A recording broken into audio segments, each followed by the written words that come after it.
Chicagoland. Hi, everybody. Welcome to Munira's Musings. Our guest today is Nathan Baws. I thought I said that right. Pretty good. All right. And Nathan is with us all the way from Perth, Australia. So, what time is it over there? Perth, Australia, just to get the accent right for you.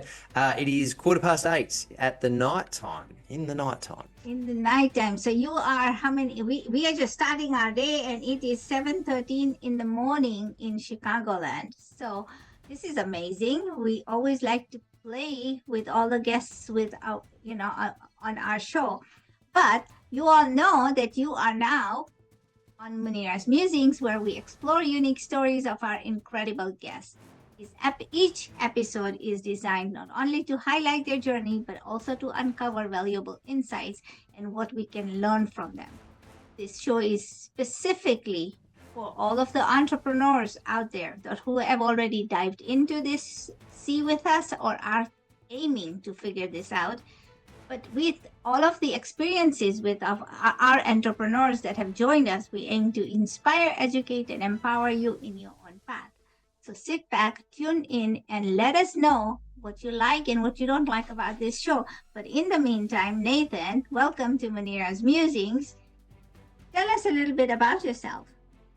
Hi, Munira. Yeah, so I'm into business in a big way, you could say. I love it. I love anything to do with business. So I've built a lot of businesses in lots of different industries, health, restaurants, food, property, seminars, a whole bunch of things. Can't remember them all right now, but I've set up about 15 different businesses over the last 20 odd years, and several of them I still run. Some of them have been phenomenal. Some of them have been absolutely terrible. So it's been a bit of a mixed bag in there.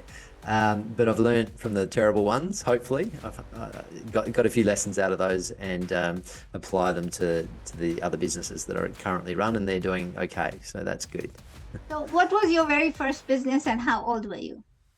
6 years old. It was my first go at business. That was what sort of sparked the passion in business, and didn't make any money out of it, but I knew then that I was hooked. So at 6 years old, I found that I was eating a lot of potatoes and didn't quite work out why for a little while, and then realized that they were pretty cheap and mum didn't have much money. So we were eating a ridiculous amount of potatoes, and I remember being on my cousin's farm, and I stayed there for a week, and I said, Jerem, at the end of this week, I want to make some money so I can maybe try some other foods other than potatoes and help mum out a bit with the finances. So we went into business, and the first thing we tried, because at 6 years old, you don't really know what you're doing. And so we thought making money was actually making money. So we got some bottle tops, and we scribbled 20 cents onto the top of them, and then sat back and thought, well, if that's making money, it doesn't actually really look like the coins in mum's purse. So we set about finding a skill that we were good at, and we thought maybe if we started a business, we could sell something that we were good at, and that was paper aeroplanes. So we made a bunch of paper aeroplanes and tried selling them, and didn't get any sales, but that was what kick-started my passion for business. And I realized then that, learning a lot of different things about business as I got older, it was quite exciting when I did actually make my first dollar in a real business, and I was certainly pumped and very hooked at that stage. Okay, so you boast that you have been on Shark Tank and the Guinness World Record.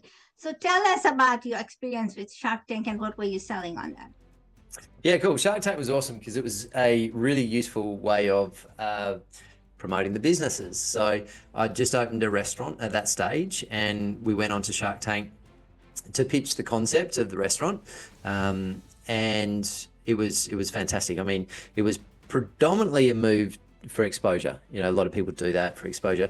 Shark Tank, they can either make you look really, really crappy, or they can make you come out okay. So it's totally up to them what slant they put on that take, and how they put all the collection of images together that they collect while they're filming. So thankfully, for whatever reason, they decided to put a good slant on us, and as a result, we got a couple of sharks that were keen on investing with us, and And the exposure from that was absolutely brilliant. Every time they would do a rerun on the TV, then, we'd get hundreds of people coming into the restaurant. So it was like, we equated it to about $100,000 worth of free advertising. So it was a really good. So what kind of food, and what kind of food were you serving, and what is the restaurant still open today? Yeah, so we still are serving Italian. So we make Italian pastas, arancinis, croquettes, all those sort of things. My father-in-law has manufactures it all, and we sort of have it under the Tommy Sugo, which is our brand. So we did that, and then I had one restaurant, then I opened another 2 restaurants. So we had 3 in total, then realized that wasn't really the best way to go. And I started losing a bit of money and a nice little learning experience. And so we pivoted and we made 7 different verticals for the business. So we did, found 7 ways of monetizing our products. So we went into wholesale, we went into home delivery, which is now a huge part of the business. We do a lot of fundraising with schools, clubs, and charities. So we monetize that way and share the profits. What else do we do?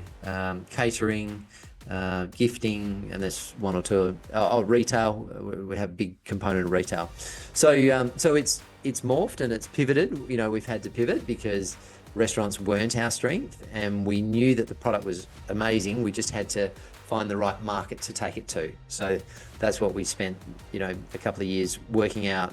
Okay, this isn't working. What will work? So in every business, you say you've been in the home business, in the hotel business, in the restaurant business. Before we jump into that question, tell me what the Guinness Book World Record was for. Yeah, so I love cold plunging. So I really enjoy, well, I don't know if enjoy is the right word, but I know the benefits of cold therapy, right? So I do a lot of beach swimming all throughout the year, summer and winter. It's 2 degrees outside, raining and hailing, and I'm sort of in the ocean.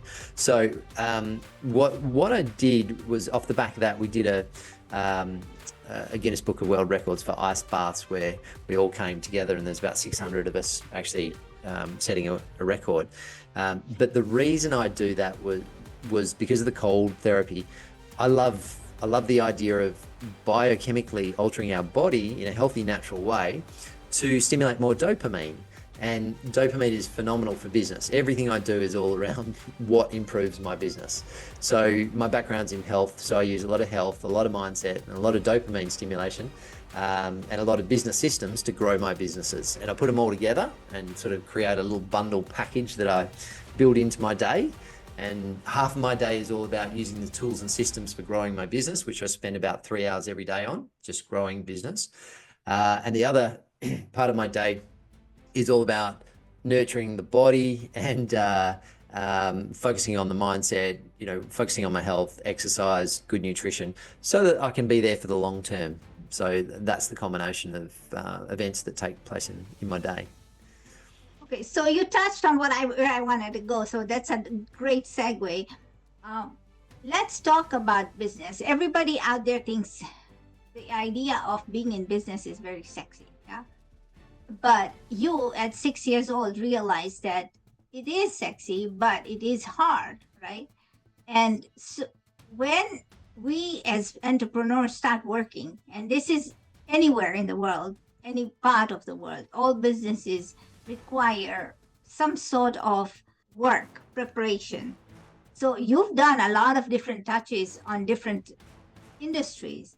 Tell me, what is the one thing that you've seen that everybody should have when they start a business? The one thing that you must have, and that we really aren't educated or taught on, is lead generation and sales.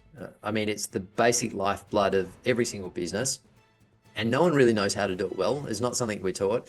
I mean, I studied naturopathy at college, which was how to become a naturopath, how to treat people using natural medicine. We did 3.5 years on all the content related to the body and the biochemistry and all the nutritional side of it. We did about 30 minutes on the marketing side. So we've got all these people with great skill set, but no way of getting their voice out there. So that is the biggest issue that I've always found with every business I've done, so much so that I've spent hundreds of hours now learning all the lead generation techniques, all the sales techniques, because I've figured that if you can acquire those skill set, and if anyone in business can just focus on really the core technicalities of growing your business, what are they? Through lead generation, through direct outreach, through marketing, through search engine optimization. There's hundreds of them, strategies out there, but they all end in increasing your sales. And unless you're strong at that, it doesn't matter how good your service is. It could be the best in the world, or it could be the crappiest in the world. It doesn't really matter unless you've got marketing and unless you've got a voice and a method to getting it out there to the marketplace. It's kind of like McDonald's, we know, does not have the best burger in the world, but they're probably one of the biggest burger companies in the world because they're phenomenal at marketing. So we need to learn these skills. The average entrepreneur is just not equipped with the marketing strategies and skill set. I love that you bring that up, because part of everybody and lead generation is so hard. So give us some tips and tactics that people listening, entrepreneurs listening, can figure out and begin to implement these strategies right away. How do you do that? Is it one, of course, we know that when we start a business, we always want to tap into our warm market, families and friends, and then we of course alienate them because they don't want to keep buying from us.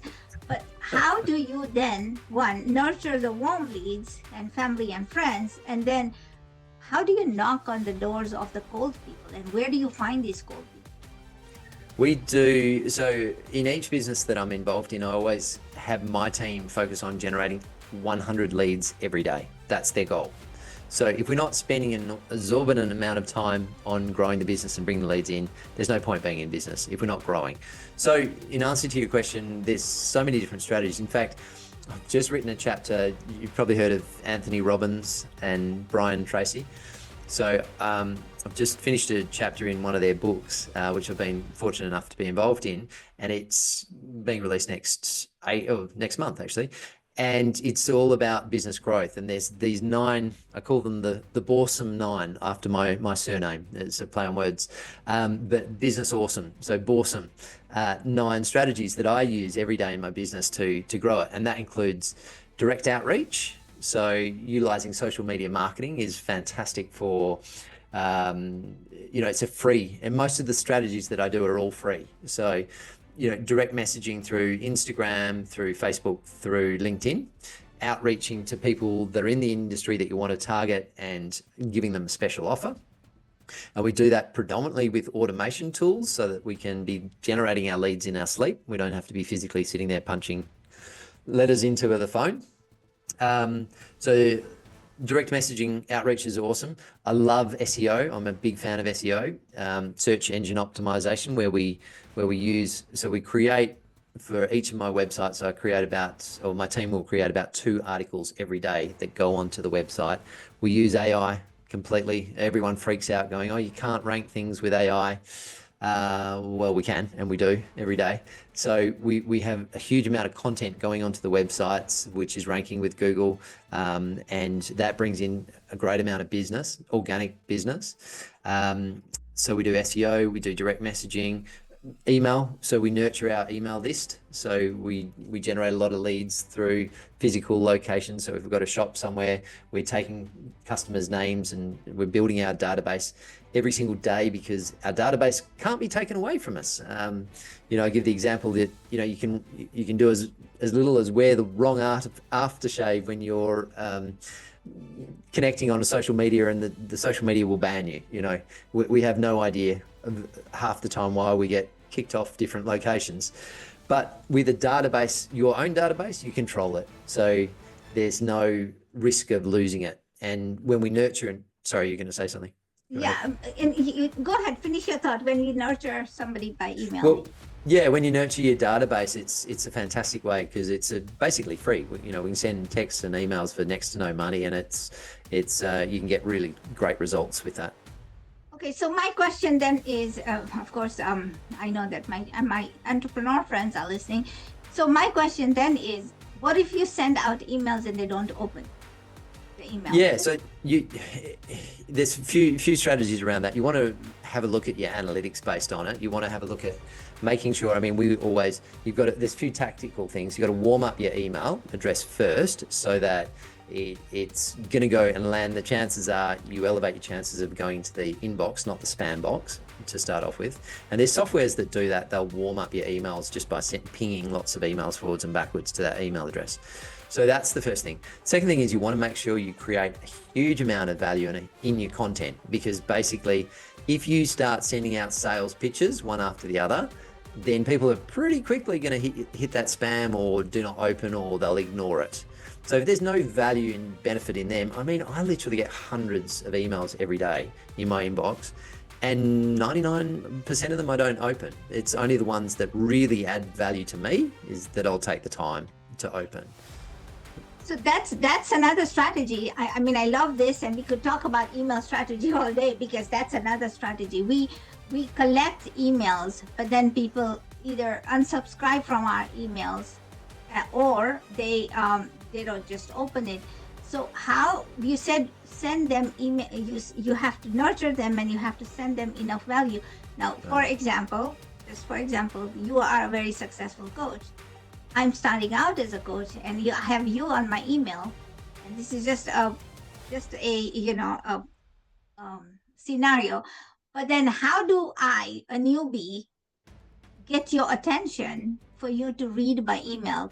Because you don't care about the little person, you're doing your own thing. Then how does then a new person out there, a new entrepreneur, figure out? Because everybody they know has either walked the walk and is a few steps ahead of them, and are not just starting out as them. So how do you capture that attention? Learn as much as you can would be the starting point, because there's some technical sides of email that you have to know, otherwise it's a waste of time. It just won't get into their inbox. But secondly, don't be boring.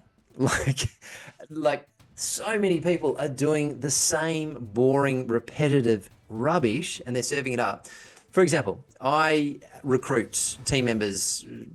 I probably spend an hour every day recruiting. It's just constantly ongoing. And the amount of boring applicants that come through are seriously enough to drive you insane and put you to sleep. It's no one really stands out. There's very little people that will actually do something different and grab attention. A lot of the strategies we've done in the past is exactly around grabbing attention and doing things differently.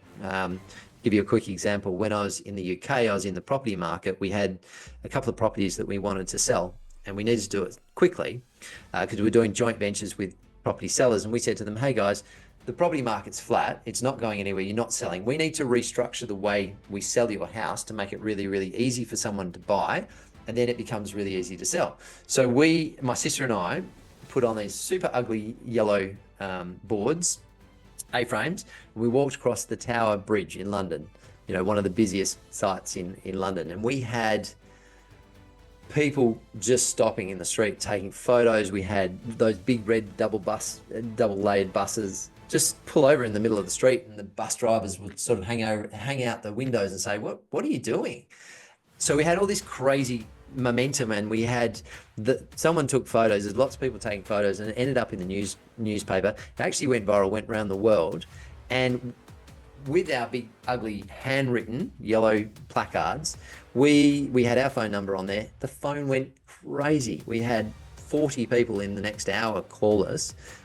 We sold that property in 48 hours, and it was all because it was different. If we had advertised the usual way, done the usual thing that everyone does, there'd be no point of difference. And to get through in the very cluttered marketplace that we're in, you've got to do stuff differently, because everyone's just bored of the same crap, and their filter won't be there. So their filter will be there, so you won't get under the radar. Right. So coming back to it is just do something different. Please just try something outside of the box, get creative, bring in something completely crazy that will actually get people curious, get them opening, have a really intriguing subject line in your email. That could be a starting point. So the more creative we can get with these strategies, the better the results will be, because no one does it. So that's awesome. You said marketing, but now I'm curious about, you said hotel weight loss, there's, all of these businesses. Now, how do you keep all of these businesses in check? Because each one is different. You have a restaurant, you have, you have the weight loss, you have the dopamine. How are you keeping everything straight and, straight in your head? And do you have help? I have no idea how I do it. So it's a challenge, but it's fun. It's the space I love being in. So I can talk about business 24/7 to my business partners, to yourself, to anyone that actually will listen. So I love it. It's a passion. I love the creative side of. It's amazing that you can actually create something out of nothing. You can create something out of finding and delivering a solution to a problem, and you can turn that into a business. I think that's just awesome. I mean, I think that's just so much fun. So having the passion initially is the quick answer to that.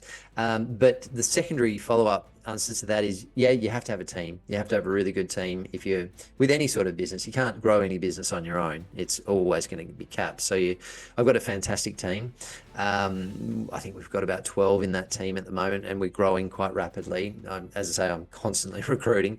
So having a team is good. Having partners is really important too. So now what I do, any business that I go into now, and we often go into new businesses, is I'll only go into that business if I have someone equally as mad as me to be involved in that business. So equally as passionate, equally as driven, with a different skill set. So, for example, we've just recently we've launched a financial literacy education for kids, which is a school-based program, and we've launched it in Australia, a couple of schools in Australia and some in the UK.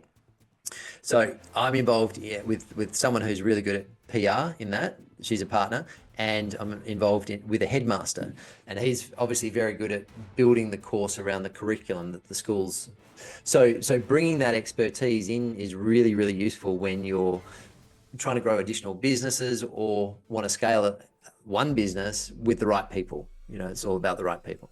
Okay, so we're nearing our end, and this is just so amazing. You're such a wonderful listening. You also have a podcast. Tell us about that. Yeah, just a new one, just starting. So 2 episodes in, filmed a bunch of other ones, but they haven't gone live yet. So yes, it's all about business, health, and dopamine. So dopamine, mindset, and health. Those are the 3 things that I like to use, but purely to grow my businesses. So it's a completely selfish angle that I use those things on. So a very, very specific angle. So anything that improves my health, my mindset, and the dopamine production, because I know it's going to give me a much better business outcome. So it gives you some really other positive impacts on your body as well. But I just always will optimize those 3 assets to improve my business. So that's what we talk about in the podcast. And I just love interviewing, probably like you do, love interviewing successful people and motivated people, and take away lots of little nuggets and try them yourself. And that's called the Bawson podcast, and that's on my YouTube channel. So yeah, check that out if you like. Okay, perfect. Yeah. So what is one question that I should have asked that I haven't? One question that you should have asked that you haven't. I think I do a lot of talk, public speaking, and one of the subjects that I do a lot of, which not many people understand or have linked it, is the fact that dopamine, this serotonin in your brain, it's that feel-good hormone, is amazing for hooking into the law of attraction. You've heard of The Secret, the movie and the book. It's a bit esoteric, it's a bit out there, a little bit of woo-woo, but it's phenomenal. It's all about bringing what you want into your life. Now, one thing that I really love to do is intentionally stimulate more dopamine in the body by doing things like the cold plunging and eating well and avoiding sugar. And there's a bunch of different things. Actually, I've got them in the book that comes out next month. But there's a bunch of things that you can do to specifically trigger dopamine creation, which then puts your brain into the whole law of attraction activation mode. So by basically stimulating more dopamine, your awareness improves, your business relationships improve, your mood improves. People like to be around people that make them feel good, and they'll want to do more business with you, more opportunities come your way. So it's really, it's a fascinating subject that I love to explore and that I utilize on a daily basis to actually grow my business by feeling better and just by mood elevation. So it's a really cool link. Great. And so how do people find you, Nathan? LinkedIn and nathanbaws.com, my website. Just coming up next month, as I say, I've got the book out. That'll be on Amazon with Tony Robbins, Brian Tracy, and even my sister. Actually, she got picked up. She's writing a chapter. She's phenomenal at real estate. She's created a huge empire off the back of no money. So so probably the website or LinkedIn are the best bets to connect and watch the podcast if it's of interest. And what last piece of advice for the viewers? Last piece of advice. I think find what you're passionate about, regardless of what it is, and you can make a success out of that, because your passion is going to drive you. It's going to keep you going. It's going to get you up early in the morning. It's going to put you to bed late at night, like I'm doing now, chatting about business. So find whatever that passion is and just milk it, because that's where all the good stuff comes out. That's awesome. Well, ladies and gentlemen, you've heard from this guy who's got different businesses, and that's what we want to learn, different businesses and what makes him tick. Well, one of the things that makes him tick is dopamine. You've got it, and go ahead and follow him because he's got a pretty cool website. And unfortunately for us, that's a wrap for this episode for Munira's Musings. I hope you found the inspiration and valuable insights from today's conversation. If you enjoyed this episode, please be sure to like, share, and subscribe so you can never miss an update. And if this resonated with you, leave us a review and share this with somebody who could benefit from it. And thank you for tuning in. Until next time, keep exploring, keep learning, and keep making an impact. Until next week, we'll see you soon. Bye, everybody. See you next week. Bye, Nathan. Thanks, Munira. Thank you. Bye.